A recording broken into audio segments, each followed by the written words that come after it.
Welcome to A Year of War and Peace. I'm your host, Brian E. Denton. A Year of War and Peace is a daily, year-long, chapter-by-chapter reading of and meditation on Leo Tolstoy's epic novel, War and Peace.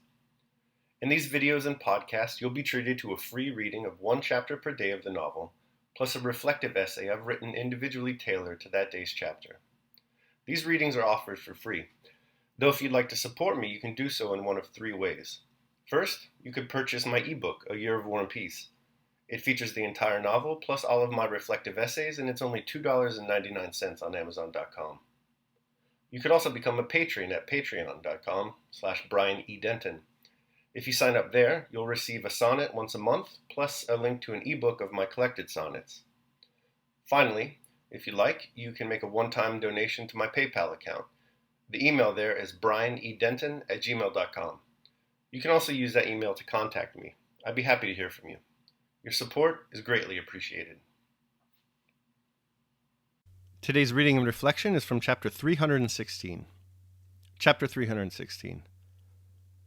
Princess Mary postponed her departure. Sonia and the Count tried to replace Natasha, but could not.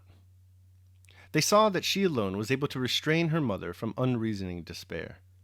For 3 weeks, Natasha remained constantly at her mother's side, sleeping on a lounge chair in her room, making her eat and drink, and talking to her incessantly because the mere sound of her tender, caressing tones soothed her mother. The mother's wounded spirit could not heal. Petya's death had torn from her half her life. When the news of Petya's death had come, she had been a fresh and vigorous woman of 50. But a month later, she left her room a listless old woman, taking no interest in life. But the same blow that almost killed the Countess, the second blow, restored Natasha to life. A spiritual wound produced by a rending of the spiritual body is like a physical wound, and, strange as it may seem, just as a deep wound may heal and its edges join, physical and spiritual wounds alike can yet heal completely only as the result of a vital force from within. Natasha's wound healed in that way. She thought her life was ended, but her love for her mother unexpectedly showed her that the essence of life, love, was still active within her. Love awoke, and so did life. Prince Andrew's last day had bound Princess Mary and Natasha together. This new sorrow brought them still closer to one another. Princess Mary put off her departure, and for 3 weeks looked after Natasha as if she had been a sick child. The last weeks passed in her mother's bedroom had strained Natasha's physical strength. One afternoon, noticing Natasha shivering with fear, Princess Mary took her to her own room and made her lie down on the bed. Natasha lay down, but when Princess Mary had drawn the blinds and was going away, she called her back.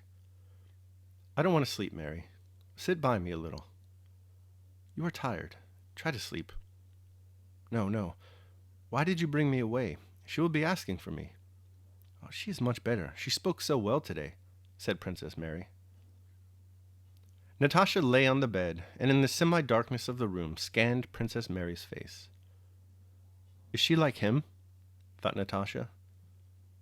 "Yes, like and yet not like. But she is quite original, strange, new, and unknown. And she loves me. What is in her heart? All that is good. But how? What is her mind like? Why does she think about me? Yes, she is splendid." "Mary," she said timidly, drawing Princess Mary's hand to herself. "Mary, you mustn't think me wicked. No? Mary, darling, how I love you. Let's be quite friends." And Natasha, embracing her, began kissing her face and hands, making Princess Mary feel shy, but happy by this demonstration of her feelings. From that day, a tender and passionate friendship, such as exists only between women, was established between Princess Mary and Natasha. They were continually kissing and saying tender things to one another, and spent most of their time together.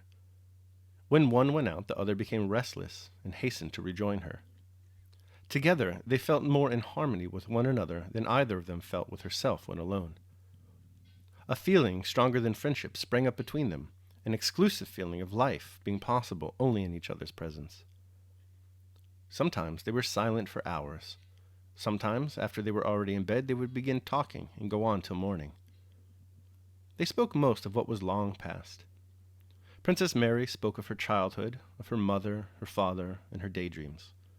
And Natasha, who with a passive lack of understanding had formerly turned away from that life of devotion, submission, and the poetry of Christian self-sacrifice, now feeling herself bound to Princess Mary by affection, learned to love her past too, and to understand a side of life previously incomprehensible to her.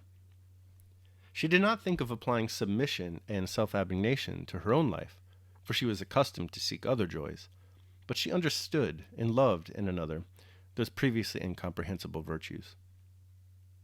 For Princess Mary, listening to Natasha's tales of childhood and early youth, there also opened out a new and hitherto uncomprehended side of life, belief in life and its enjoyment. Just as before, they never mentioned him so as not to lower, as they thought, their exalted feelings by words, but this silence about him had the effect of making them gradually begin to forget him, without being conscious of it. Natasha had grown thin and pale and physically so weak that they all talked about her health, and this pleased her.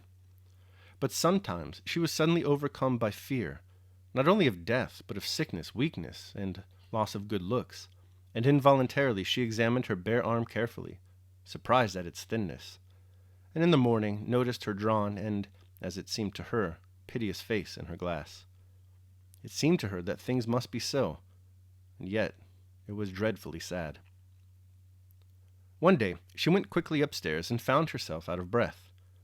Unconsciously she immediately invented a reason for going down, and then, testing her strength, ran upstairs again, observing the result. Another time, when she called Dunyasha, her voice trembled, so she called again, though she could hear Dunyasha coming, called her in the deep chest tones in which she had been wont to sing, and listened attentively to herself. She did not know, and would not have believed it, but beneath the layer of slime that covered her soul, and seemed to her impenetrable, delicate young shoots of grass were already sprouting, which taking root would so cover with their living verdure the grief that weighed her down, that it would soon no longer be seen or noticed. The wound had begun to heal from within. At the end of January, Princess Mary left for Moscow, and the Count insisted on Natasha going with her to consult the doctors. All right, that concludes my reading of chapter 316. I will now proceed to my reflection on the same. A Year of War and Peace, day 316. The choice is all you have.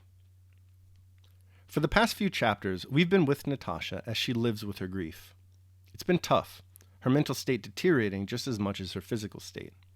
Today, however, she turns a corner. She does so by abandoning self-centeredness and focusing her energies instead along a pro-social other orientation. Before Natasha fetishized the self, she focused on her suffering, her feelings. This kept her in a poor state of mind. Tolstoy writes today, however, that, quote, love awoke, and so did life, end quote. This is not self-love. This is other love. We see Natasha's friendship with Princess Mary blossom. We see Natasha tend and care for her grieving mother. This change of mind brings radical change. Tolstoy writes again, she did not know and would not have believed it, but beneath the layer of silt that covered her soul and seemed to her impenetrable, delicate young shoots of grass were already sprouting, which, taking root, would so cover with their living verdure the grief that weighed her down, that it would no longer be seen or noticed. The wound had begun to heal from within. Though it seemed impossible, while within the grips of grief, the path of release was always within herself. The choice is all you have. Daily meditation. What have we then to do but to choose right and pursue it steadily and leave the issue to Providence? Samuel Richardson, Clarissa. All right, that concludes my reading of and reflection on chapter 316 of War and Peace. Always good to get a Samuel Richardson quote in there. Hope you enjoyed today's reading. If you did, you can show your support for me by purchasing the ebook, A Year of War and Peace, or becoming a patron at patreon.com, or making a one-time donation at PayPal. The links to all that are down below in the description. Also, down in the description, you'll find links to my Amazon wish list for books and movies. If you want to support me by purchasing a book or a movie, that'd be great. I'd like that a lot. And I'll set up a Zoom call or something to discuss that book or that movie with you. Tomorrow, we're going to be reading and reflecting on chapter 317 of War and Peace. I hope you'll join me. Until then, take care of yourselves and others.